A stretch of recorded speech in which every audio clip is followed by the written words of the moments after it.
بسم اللہ الرحمن الرحیم۔ تمام تر تعریف اس اللہ کی ہے جس کی صفت یہ ہے کہ آسمانوں اور زمین میں جو کچھ ہے سب اسی کا ہے، اور آخرت میں بھی تعریف اسی کی ہے، اور وہی ہے جو حکمت کا مالک ہے، مکمل طور پر باخبر۔ وہ ان چیزوں کو بھی جانتا ہے جو زمین کے اندر جاتی ہیں، اور ان کو بھی جو اس سے باہر نکلتی ہیں، ان کو بھی جو آسمان سے اترتی ہیں، اور ان کو بھی جو اس میں چڑھتی ہیں، اور وہی ہے جو بڑا مہربان ہے، بہت بخشنے والا ہے۔ اور جن لوگوں نے کفر اپنا لیا ہے وہ کہتے ہیں کہ ہم پر قیامت نہیں آئے گی۔ کہہ دو کیوں نہیں آئے گی؟ میرے عالم الغیب پروردگار کی قسم، وہ تم پر ضرور آ کر رہے گی۔ کوئی ذرہ برابر چیز اس کی نظر سے دور نہیں ہوتی، نہ آسمانوں میں نہ زمین میں، اور نہ اس سے چھوٹی کوئی چیز ایسی ہے نہ بڑی جو ایک کھلی کتاب یعنی لوح محفوظ میں درج نہ ہو۔ اور قیامت اس لیے آئے گی تاکہ جو لوگ ایمان لائے ہیں اور انہوں نے نیک عمل کیے ہیں اللہ ان کو انعام دے۔ ایسے لوگوں کے لیے مغفرت ہے اور باعزت رزق۔ اور جن لوگوں نے ہماری آیتوں کے بارے میں یہ کوشش کی ہے کہ انہیں ناکام بنائیں، ان کے لیے بلا کا دردناک عذاب ہے۔ اور اے پیغمبر، جن لوگوں کو علم عطا ہوا ہے وہ خوب سمجھتے ہیں کہ تم پر تمہارے رب کی طرف سے جو کچھ نازل کیا گیا ہے وہ حق ہے، اور اس اللہ کا راستہ دکھاتا ہے جو اقتدار کا مالک بھی ہے، ہر تعریف کا مستحق بھی۔ اور یہ کافر لوگ ایک دوسرے سے کہنے لگے، کیا ہم تمہیں ایک ایسے شخص کا پتہ بتائیں جو تمہیں یہ خبر دیتا ہے کہ جب تم مر کر بالکل ریزہ ریزہ ہو چکو گے اس وقت تم ایک نئے جنم میں آؤ گے۔ پتہ نہیں اس شخص نے اللہ پر جھوٹ باندھا ہے یا اسے کسی طرح کا جنون لاحق ہے۔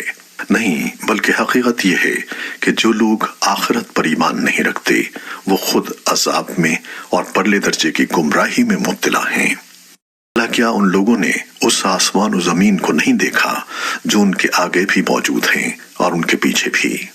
اگر ہم چاہیں تو ان کو زمین میں دھسا دیں یا آسمان کے کچھ ٹکڑے ان پر گرا دیں۔ حقیقت یہ ہے کہ اس میں ہر اس بندے کے لیے ایک نشانی ہے جو اللہ کی طرف رجوع کرنے والا ہو۔ اور واقعہ یہ ہے کہ ہم نے داؤد کو خاص اپنے پاس سے فضل عطا کیا تھا۔ اے پہاڑوں، تم بھی تسبیح میں ان کے ساتھ ہم آواز بن جاؤ، اور اے پرندوں تم بھی۔ اور ہم نے ان کے لیے لوہے کو نرم کر دیا تھا کہ پوری پوری زرہیں بناؤ اور کڑیاں جوڑنے میں توازن سے کام لو۔ اور تم سب لوگ نیک عمل کرو، تم جو عمل بھی کرتے ہو میں اسے دیکھ رہا ہوں۔ اور سلیمان کے لیے ہم نے ہوا کو تابع بنا دیا تھا، اس کا صبح کا سفر بھی 1 مہینے کی مسافت کا ہوتا تھا اور شام کا سفر بھی 1 مہینے کی مسافت کا۔ اور ہم نے ان کے لیے تانبے کا چشمہ بہا دیا تھا۔ اور جنات میں سے کچھ وہ تھے جو اپنے پروردگار کے حکم سے ان کے آگے کام کرتے تھے، اور ہم نے ان پر یہ بات واضح کر دی تھی کہ ان میں سے جو کوئی ہمارے حکم سے ہٹ کر ٹیڑھا راستہ اختیار کرے گا اسے ہم بھڑکتی ہوئی آگ کا مزہ چکھائیں گے۔ وہ جنات سلیمان کے لیے جو وہ چاہتے بنا دیا کرتے تھے، اونچی اونچی عمارتیں، تصویریں، حوض جیسے بڑے بڑے لگن، اور زمین میں جمی ہوئی دیگیں۔ اے داؤد کے خاندان والو، تم ایسے عمل کیا کرو جن سے شکر ظاہر ہو، اور میرے بندوں میں کم لوگ ہیں جو شکر گزار ہوں۔ جب ہم نے سلیمان کی موت کا فیصلہ کیا تو ان جنات کو ان کی موت کا پتہ کسی اور نے نہیں بلکہ زمین کے کیڑے نے دیا جو ان کے عصا کو کھا رہا تھا۔ چنانچہ جب وہ گر پڑے تو جنات کو معلوم ہوا کہ اگر وہ غیب کا علم جانتے ہوتے تو اس ذلت والی تکلیف میں مبتلا نہ رہتے۔ حقیقت یہ ہے کہ قوم سبا کے لیے خود اس جگہ ایک نشانی موجود تھی جہاں وہ رہا کرتے تھے۔ دائیں اور بائیں دونوں طرف باغوں کے 2 سلسلے تھے۔ اپنے پروردگار کا دیا ہوا رزق کھاؤ اور اس کا شکر بجا لاؤ۔ ایک تو شہر بہترین، دوسرے پروردگار بخشنے والا۔ پھر بھی انہوں نے ہدایت سے منہ موڑ لیا۔ اس لیے ہم نے ان پر بند والا سیلاب چھوڑ دیا اور ان کے دونوں طرف کے باغوں کو ایسے دو باغوں میں تبدیل کر دیا جو بد مزہ پھلوں، جھاؤ کے درختوں اور تھوڑی سی بیریوں پر مشتمل تھے۔ یہ سزا ہم نے ان کو اس لیے دی کہ انہوں نے ناشکری کی روش اختیار کی تھی، اور ایسی سزا ہم کسی اور کو نہیں بڑے بڑے ناشکروں ہی کو دیا کرتے ہیں۔ اور ہم نے ان کے اور ان بستیوں کے درمیان جن پر ہم نے برکتیں نازل کی ہیں ایسی بستیاں بسا رکھی تھیں جو دور سے نظر آتی تھیں، اور ان میں سفر کو نپے تلے مرحلوں میں بانٹ دیا تھا، اور کہا تھا کہ ان بستیوں کے درمیان راتیں ہوں یا دن امن و امان کے ساتھ سفر کرو۔ اس پر وہ کہنے لگے کہ ہمارے پروردگار ہمارے سفر کے منزلوں کے درمیان دور دور کے فاصلے پیدا کر دے، اور یوں انہوں نے اپنی جانوں پر ستم ڈھایا، جس کے نتیجے میں ہم نے انہیں افسانہ ہی افسانہ بنا دیا اور انہیں ٹکڑے ٹکڑے کر کے بالکل تتر بتر کر دیا۔ یقیناً اس واقعے میں ہر اس شخص کے لیے بڑی نشانیاں ہیں جو صبر و شکر کا خوگر ہو۔ اور واقعی ان لوگوں کے بارے میں ابلیس نے اپنا خیال درست پایا، چنانچہ یہ اسی کے پیچھے چل پڑے سوائے اس گروہ کے جو مومن تھا، اور ابلیس کو ان پر کوئی تسلط نہیں تھا۔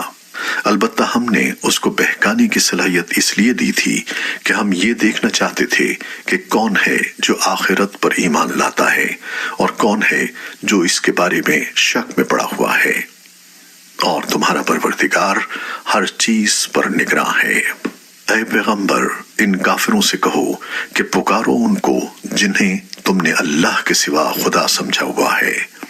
وہ آسمانوں اور زمین میں ذرہ برابر کسی چیز کے مالک نہیں ہیں، نہ ان کو آسمان و زمین کے معاملات میں اللہ کے ساتھ کوئی شرکت حاصل ہے، اور نہ ان میں سے کوئی اللہ کا مددگار ہے، اور اللہ کے سامنے کوئی سفارش کارآمد نہیں ہے سوائے اس شخص کے جس کے لیے خود اس نے سفارش کی اجازت دے دی ہو، یہاں تک کہ جب ان کے دلوں سے گھبراہٹ دور کر دی جاتی ہے تو وہ کہتے ہیں کہ تمہارے رب نے کیا فرمایا؟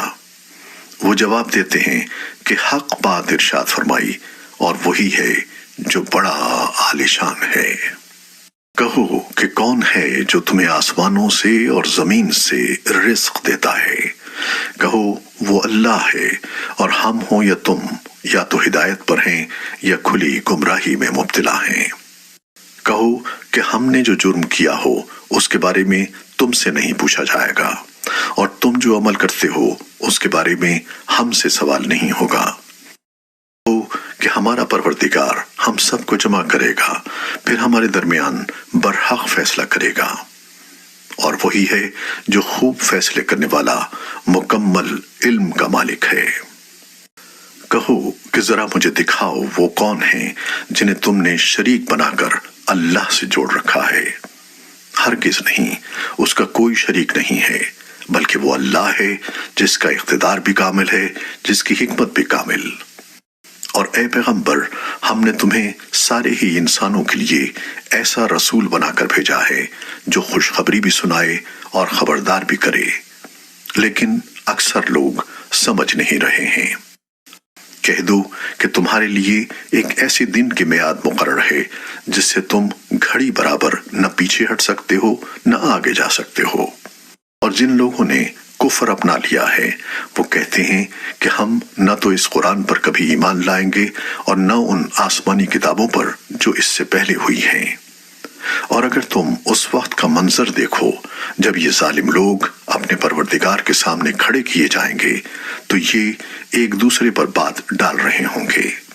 جن لوگوں کو دنیا میں کمزور سمجھا گیا تھا وہ ان سے کہیں گے جو بڑے بنے ہوئے تھے کہ اگر تم نہ ہوتے تو ہم ضرور مومن بن جاتے۔ جو بڑے بنے ہوئے تھے ان سے کہیں گے جنہیں کمزور سمجھا گیا تھا کہ کیا ہم نے تمہیں ہدایت سے روکا تھا جبکہ وہ تمہارے پاس آ چکی تھی؟ اصل بات یہ ہے کہ تم خود مجرم تھے۔ اور جنہیں کمزور سمجھا گیا تھا وہ ان سے کہیں گے جو بڑے بنے ہوئے تھے کہ نہیں، یہ تمہاری رات دن کی مکاری ہی تو تھی جس نے ہمیں روکا تھا جب تم ہمیں تاکید کرتے تھے کہ ہم اللہ سے کفر کا معاملہ کریں اور اس کے ساتھ دوسروں کو شریک مانیں۔ اور یہ سب جب عذاب کو دیکھ لیں گے تو اپنا پچھتاوا چھپا رہے ہوں گے۔ اور جن جن لوگوں نے کفر اختیار کیا تھا ہم ان سب کے گلوں میں طوق ڈال دیں گے۔ ان کو کسی اور بات کا نہیں، انہی اعمال کا بدلہ دیا جائے گا جو وہ کیا کرتے تھے۔ اور جس کسی بستی میں ہم نے کوئی خبردار کرنے والا پیغمبر بھیجا، اس کے خوشحال لوگوں نے یہی کہا کہ جس پیغام کے ساتھ تمہیں بھیجا گیا ہے ہم اس کو ماننے سے انکار کرتے ہیں، اور کہا کہ ہم مال اور اولاد میں تم سے زیادہ ہیں اور ہمیں عذاب ہونے والا نہیں ہے۔ کہہ دو کہ میرا پروردگار جس کے لیے چاہتا ہے رزق کی فراوانی کر دیتا ہے اور جس کے لیے چاہتا ہے تنگی کر دیتا ہے، لیکن اکثر لوگ اس بات کو سمجھتے نہیں ہیں۔ اور نہ تمہارے مال تمہیں اللہ کا قرب عطا کرتے ہیں اور نہ تمہاری اولاد، ہاں مگر جو ایمان لائے اور نیک عمل کرے تو ایسے لوگوں کو ان کے عمل کا دوہرا ثواب ملے گا اور وہ جنت کے بالا خانوں میں چین کریں گے۔ اور جو لوگ ہماری آیتوں کے بارے میں یہ کوشش کرتے ہیں کہ ان کو ناکام بنائیں، ان کو عذاب میں دھر لیا جائے گا۔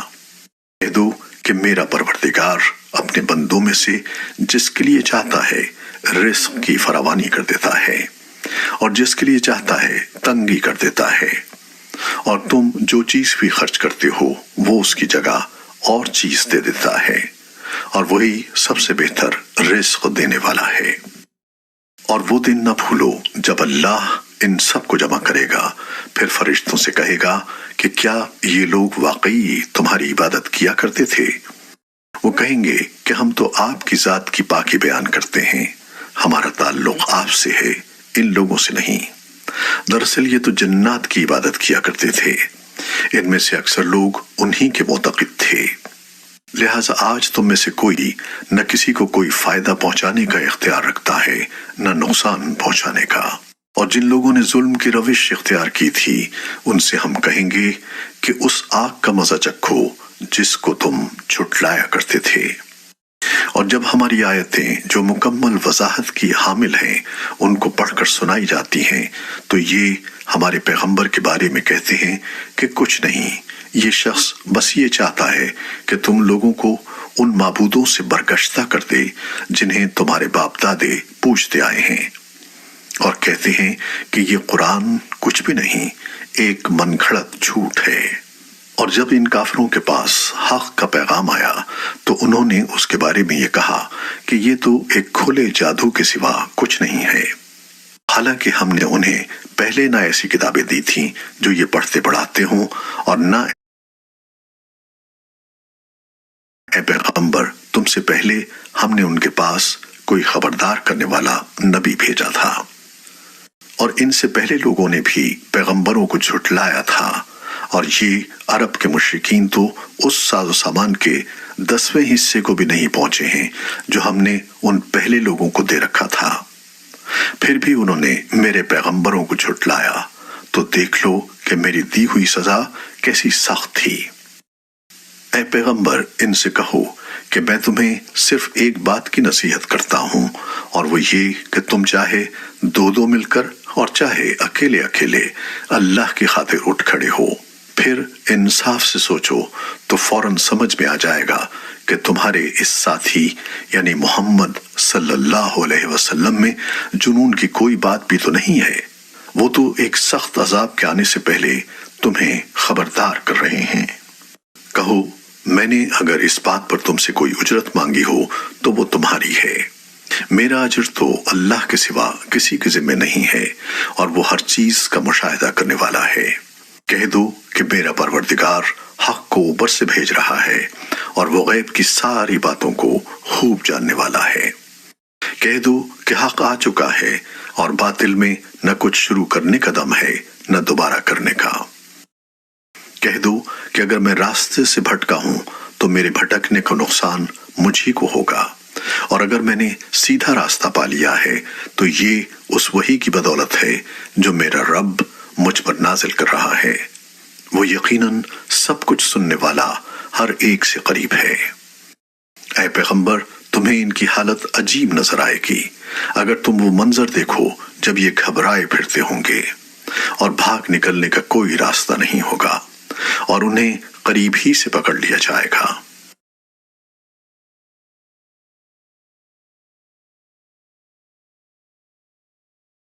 جبکہ انہوں نے پہلے اس کا انکار کیا تھا اور دور دور سے اٹکل پچوں تیر پھینکا کرتے تھے، اور اس وقت یہ جس ایمان کی آرزو کریں گے اس کے اور ان کے درمیان ایک آڑ کر دی جائے گی، جیسا کہ ان جیسے جو لوگ ان سے پہلے ہوئے ہیں ان کے ساتھ بھی یہی معاملہ ہوگا۔